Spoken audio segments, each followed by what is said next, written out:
सामान्यतः लंका दहन के संबंध में यही माना जाता है कि सीता की खोज करते हुए लंका पहुंचे और रावण के पुत्र सहित अनेक राक्षसों का अंत कर दिया। तब रावण के पुत्र मेघनाद ने श्री हनुमान को ब्रह्मास्त्र छोड़कर काबू किया और रावण ने श्री हनुमान की पूंछ में आग लगाने का दंड दिया। तब उसी जलती पूंछ से श्री हनुमान ने लंका में आग लगा रावण का दम चूर किया। किंतु पुराणों में लंका दहन के पीछे भी एक और रोचक कथा जुड़ी है, जिसके कारण श्री हनुमान ने पूंछ से लंका में आग लगाई। जानते हैं वह रोचक कथा। श्री हनुमान शिव अवतार है। शिव से ही जुड़ा है ये रोचक प्रसंग। एक बार माता पार्वती की इच्छा पर शिव ने कुबेर से सोने का सुंदर महल का निर्माण करवाया। किंतु रावण इस महल की सुंदरता पर मोहित हो गया। वह ब्राह्मण का वेश रखकर शिव के पास गया। उसने महल में प्रवेश के लिए शिव पार्वती से पूजा कराकर दक्षिणा के रूप में वह महल ही मांग लिया। भक्त को पहचान शिव ने प्रसन्न होकर वह महल दान दे दिया। दान में महल प्राप्त करने के बाद रावण के मन में विचार आया कि यह महल असल में माता पार्वती के कहने पर बनाया गया, इसलिए उनकी सहमति के बिना ये शुभ नहीं होगा। तब उसने शिवजी से माता पार्वती को भी मांग लिया और भोले भंडारी शिव ने इसे भी स्वीकार कर लिया।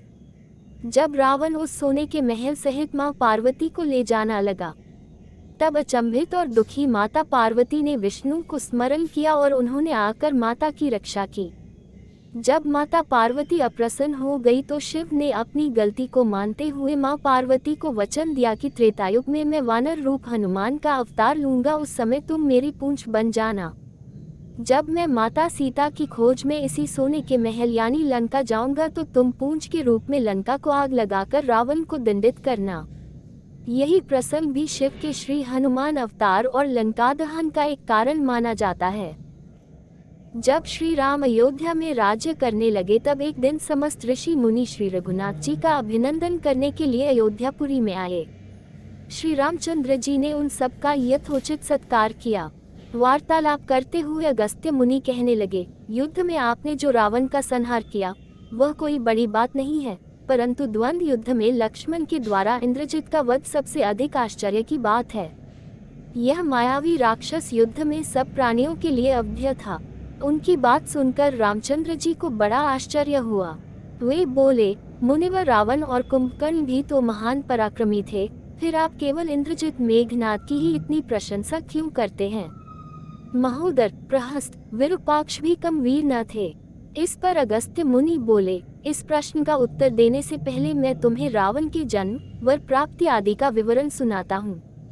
ब्रह्मा जी के पुलस्त्य नामक पुत्र हुए थे जो उन्हीं के समान तेजस्वी और गुणवान थे। एक बार वे महगिरी पर तपस्या करने गए। वह स्थान अत्यंत रमणीक था, इसलिए ऋषियों, नागों, राजर्षियों आदि की कन्याएं वहां क्रीड़ा करने आ जाती थीं। इससे उनकी तपस्या में विघ्न पड़ता था। उन्होंने उन्हें वहां आने से मना किया। जब वे नहीं मानी तो उन्होंने शाप दे दिया कि कल से जो लड़की यहाँ मुझे दिखाई देगी वह गर्भवती हो जाएगी। शेष सब कन्याओं ने तो वहां आना बंद कर दिया, परंतु राजर्षि तृणबिंदु की कन्या शाप की बात से अनजान होने के कारण उस आश्रम में आ गई और महर्षि की दृष्टि पड़ते ही गर्भवती हो गई। जब तृणबिंदु को ये बात मालूम हुई तो उन्होंने अपने कन्या को पत्नी के रूप में महर्षि को अर्पित कर दिया। इस प्रकार विश्रवा का जन्म हुआ जो अपने पिता के समान वेदविद और धर्मात्मा हुआ। महामुनि भरद्वाज ने अपनी कन्या का विवाह विश्रवा से कर दिया। उनके वैश्रवण नामक पुत्र हुआ। वह भी धर्मात्मा और विद्वान था। उसने भारी तपस्या करके ब्रह्मा जी को प्रसन्न किया और यम, इंद्र तथा वरुण के सदृश लोकपाल का पद पाया। फिर उसने त्रिकूट पर्वत पर बसी लंका को अपना निवास स्थान बनाया और राक्षसों पर राज्य करने लगा। श्री राम ने आश्चर्य से पूछा, तो क्या कुबेर और रावण से भी पहले लंका में मांसभक्षी राक्षस रहते थे? फिर उनका पूर्वज कौन था? ये सुनने के लिए मुझे कौतूहल हो रहा है। तब अगस्त्य जी बोले, पूर्व काल में ब्रह्मा जी ने अनेक जल जंतु बनाए और उनसे समुद्र के जल की रक्षा करने के लिए कहा। तब उन जंतुओं में से कुछ बोले कि हम इसका रक्षण रक्षा करेंगे और कुछ ने कहा कि हम इसका यक्षण पूजा करेंगे। इस पर ब्रह्मा जी ने कहा कि जो रक्षण करेगा वह राक्षस कहलाएगा और जो यक्षण करेगा वह यक्ष कहलाएगा। इस प्रकार वे दो जातियों में बंट गए। राक्षसों में हेती और प्रहेती दो भाई थे। प्रहेती तपस्या करने चला गया, परंतु हेती ने भया से विवाह किया, जिससे उसके विद्युतकेश नामक पुत्र उत्पन्न हुआ। विद्युतकेश के सुकेश नामक पराक्रमी पुत्र हुआ। सुकेश के माल्यवान, सुमाली और माली नामक 3 पुत्र हुए। तीनों ने ब्रह्मा जी की तपस्या करके यह वरदान प्राप्त कर लिए कि हम लोगों का प्रेम अटूट हो और हमें कोई पराजित न कर सके। वर पाकर वे निर्भय हो गए और असुरों को सताने लगे। उन्होंने विश्वकर्मा से एक अत्यंत सुंदर नगर बनाने के लिए कहा। इस पर विश्वकर्मा ने उन्हें लंकापुरी का पता बताकर भेज दिया। वहां वे बड़े आनंद के साथ रहने लगे। माल्यवान के वज्र मुष्टि, विरूपाक्ष, दुर्मुख, सुप्ताघ्न, यज्ञकोप, मत और उन्मत नामक 7 पुत्र हुए। सुमाली के प्रहस्त्र, अकंपन, विकट, कालिकामुख, धूम्राक्ष, दंड, सुपार्श, सहनादि, प्रधस एवं भारकन नाम के 10 पुत्र हुए। माली के अनिल, हर और संपाति नामक 4 पुत्र हुए। ये सब बलवान और दुष्ट प्रकृति होने के कारण ऋषि मुनियों को कष्ट दिया करते थे। उनके कष्टों से दुखी होकर ऋषि मुनिगण जब भगवान विष्णु की शरण में गए तो उन्होंने आश्वासन दिया कि हे ऋषियों, मैं इन दुष्टों का अवश्य ही नाश करूंगा। जब राक्षसों को विष्णु के इस आश्वासन की सूचना मिली तो वे सब मंत्रणा करके संगठित हो माली की सेनापतित्व में इंद्रलोक पर आक्रमण करने के लिए चल पड़े। समाचार पाकर भगवान विष्णु ने अपने अस्त्र शस्त्र संभाले और राक्षसों का संहार करने लगे। सेनापति माली सहित बहुत से राक्षस मारे गए और शेष लंका की ओर भाग गए। जब भागते हुए राक्षसों का भी नारायण संहार करने लगे तो माल्यवान क्रोध होकर युद्ध भूमि में लौट पड़ा। भगवान विष्णु के हाथों अंत में वह भी काल का ग्रास बना। शेष बचे हुए राक्षस सुमाली के नेतृत्व में लंका को त्याग कर पाताल में जा बसे और लंका पर कुबेर का राज्य स्थापित हुआ। अब मैं रावण के जन्म की कथा सुनाता हूँ। राक्षसों के विनाश से दुखी होकर सुमाली ने अपनी पुत्री कैशी से कहा कि पुत्री, राक्षस वंश के कल्याण के लिए मैं चाहता हूँ कि तुम परम पराक्रमी महर्षि विश्रवा के पास जाकर उनसे पुत्र प्राप्त करो। वही पुत्र हम राक्षसों की देवताओं से रक्षा कर सकता है। अगस्त्य मुनि ने कहना जारी रखा। पिता की आज्ञा पाकर कैशी विश्रवा के पास गई। उस समय भयंकर आंधी चल रही थी। आकाश में मेघ गरज रहे थे। कैशी का अभिप्राय जानकर विश्रवा ने कहा कि भद्रे, तुम इस कुबेला में आई हो। मैं तुम्हारी इच्छा तो पूरी कर दूंगा, परंतु इससे तुम्हारी संतान दुष्ट स्वभाव वाली और क्रूरकर्मा होगी। मुनि की बात सुनकर कैशी उनके चरणों में गिर पड़ी और बोली कि भगवान, आप ब्रह्मवादी महात्मा हैं। आपसे मैं ऐसी दुराचारी संतान पाने की आशा नहीं करती, अतः आप मुझ पर कृपा करें। कैशी के वचन सुनकर मुनि विश्रवा ने कहा कि अच्छा, तो तुम्हारा सबसे छोटा पुत्र सदाचारी और धर्मात्मा होगा। इस प्रकार कैशी के 10 मुख वाले पुत्र का जन्म हुआ, जिसका नाम दशग्रीव रखा गया। उसके पश्चात कुंभकर्ण, शूर्पणखा और विभीषण के जन्म हुए। दशग्रीव और कुंभकर्ण अत्यंत दुष्ट थे, किंतु विभीषण धर्मात्मा प्रकृति का था। अपने भाई वैश्रवन से भी अधिक पराक्रमी और शक्तिशाली बनने के लिए दशग्रीव ने अपने भाइयों सहित ब्रह्मा जी की तपस्या की। ब्रह्मा के प्रसन्न होने पर दशग्रीव ने मांगा कि मैं गरुड़, नाग, यक्ष, दैत्य, दानव, राक्षस तथा देवताओं के लिए अवध्य हो जाऊं। ब्रह्मा जी ने तथास्तु कहकर उसकी इच्छा पूरी कर दी। विभीषण ने धर्म में अविचल मति का और कुंभकर्ण ने वर्षों तक सोते रहने का वरदान पाया। फिर दशग्रीव ने लंका के राजा कुबेर को विवश किया कि वह लंका छोड़कर अपना राज्य उसे सौंप दे। अपने पिता विश्रवा के समझाने पर कुबेर ने लंका का परित्याग कर दिया और रावण अपनी सेना, भाइयों तथा सेवकों के साथ लंका में रहने लगा। लंका में जम जाने के बाद अपने बहन शूर्पणखा का विवाह कालका के पुत्र दानवराज विद्युवेहवा के साथ कर दिया।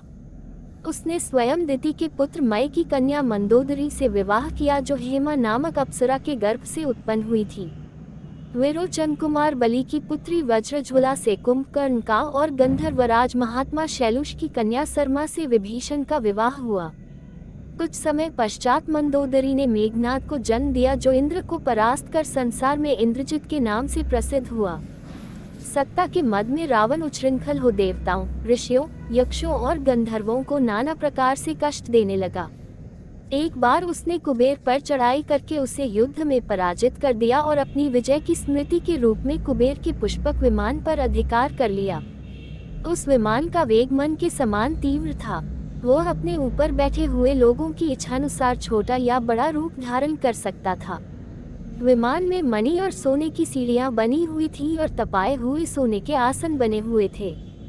उस विमान पर बैठकर जब वह शरवण नाम से प्रसिद्ध सरकंडों के विशाल वन से होकर जा रहा था तो भगवान शंकर के पार्षद नंदीश्वर ने उसे रोकते हुए कहा कि दशग्रीव, इस वन में स्थित पर्वत पर भगवान शंकर क्रीड़ा करते हैं, इसलिए यहाँ सभी सुर, असुर, यक्ष आदि का आना निषिद्ध कर दिया गया है। नंदीश्वर के वचनों से क्रुद्ध होकर रावण विमान से उतरकर भगवान शंकर की ओर चला। उसे रोकने के लिए उससे थोड़ी दूर पर हाथ में शूल लिए नंदी दूसरे शिव की भांति खड़े हो गए। उनका मुख वानर जैसा था। उसे देखकर रावण ठहाका मारकर हंस पड़ा। इससे कुपित हो नंदी बोले कि दशानन, तुमने मेरे वानर रूप की अवहेलना की है, इसलिए तुम्हारे कुल का नाश करने के लिए मेरे ही समान पराक्रमी रूप और तेज से संपन्न वानर उत्पन्न होंगे।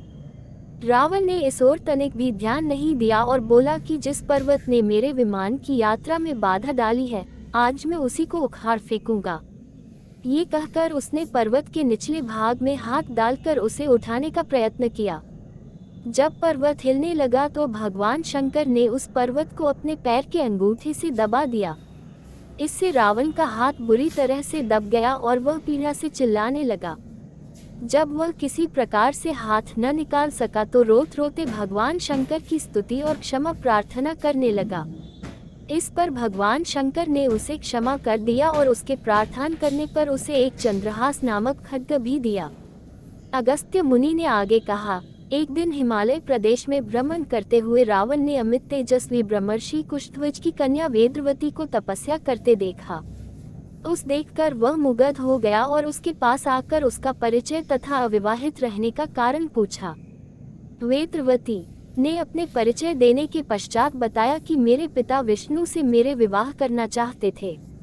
इससे क्रुद्ध होकर मेरी कामना करने वाले दैत्यराज शंभु ने सोते में उनका वध कर दिया। उनके मरने पर मेरी माता भी दुखी होकर चिता में प्रविष्ट हो गई। तब से मैं अपने पिता की इच्छा पूरी करने के लिए भगवान विष्णु की तपस्या कर रही हूँ। उन्हीं को मैंने अपना पति मान लिया है। पहले रावण ने वेदवती को बातों में फुसलाना चाहा, फिर उसने जबरदस्ती करने के लिए उसके केश पकड़ लिए। वेदवती ने एक ही झटके में पकड़े हुए केश काट डाले।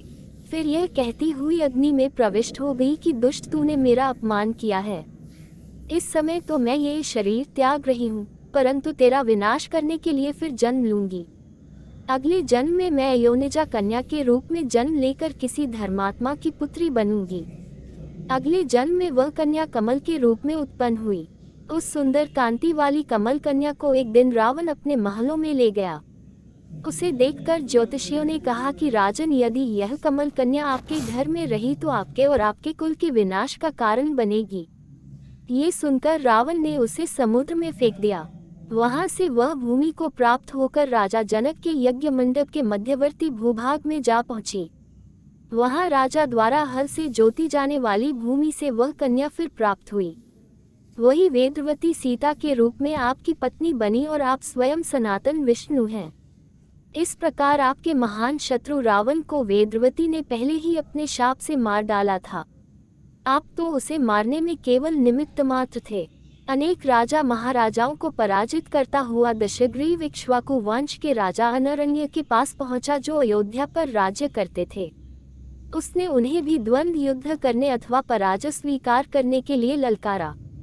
दोनों में भीषण युद्ध हुआ, किंतु ब्रह्मा जी के वरदान के कारण रावण उनसे पराजित न हो सका। जब अनरण्य का शरीर बुरी तरह से क्षत विक्षत हो गया तो रावण इक्ष्वाकु वंश का अपमान और उपहास करने लगा। इससे कुपित होकर अनरण्य ने उसे शाप दिया कि तूने अपने व्यंग्यपूर्ण शब्दों से इक्ष्वाकु वंश का अपमान किया है, इसलिए मैं तुझे शाप देता हूँ कि महात्मा इक्ष्वाकु के इसी वंश में दशरथ नंदन राम का जन्म होगा, जो तेरा वध करेंगे। ये कहकर राजा स्वर्ग सिधार गए।